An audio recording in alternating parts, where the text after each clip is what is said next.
పూర్వకాలం షుగర్ వ్యాధి అనేది ఏదో 60 ఏళ్ళు 70 ఏళ్ళు సరిగ్గా ఇప్పుడు 20 ఏళ్ళ వాళ్ళు షుగర్ కనబడుతుంది. దానికి కారణం అంటే స్ట్రెస్, నిద్ర లేకపోవడం, తిండి సార్ జంక్ ఫుడ్ ఎక్కువైపోయింది, ఫ్యాట్ ఫుడ్ ఎక్కువ తినేసారు. చికెన్ బిర్యానీలు, మటన్ బిర్యానీలు, లేకపోతే అన్ని ఫ్యాట్ ఫుడ్ ఎక్కువైపోయింది.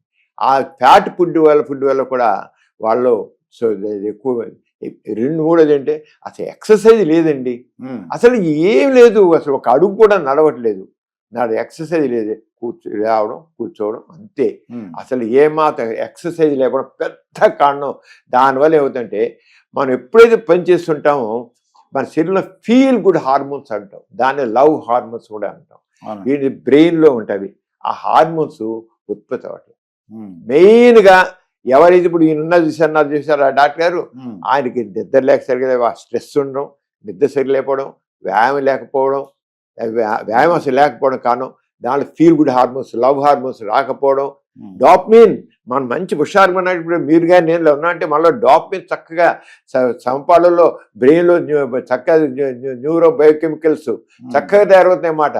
అవి తయారు వాళ్ళు మనం ఇలా మాట్లాడుకుంటాం అంతే, చక్కగా సరదాగా మనం చాలా హుషారుగా మాట్లాడుకుంటాం అంటే అర్థం ఏంటి, మనలో డాప్మిన్ చక్కగా ఉంది. సెరటోనిన్ అనేది డిప్రెషన్ యాంటీ సార్, డిప్రెషన్ లేకుండా చూస్తుంది, చక్కగా ఉంది. ఆక్సిటోసిన్ అంటాం, అది మనకి ఇద్దరిని ఒక రకంగా ఆత్మీయంగా కలుపుతుంది, ఆత్మీయ కలయిక. అవన్నీ రాట్లు ఉండట్లా.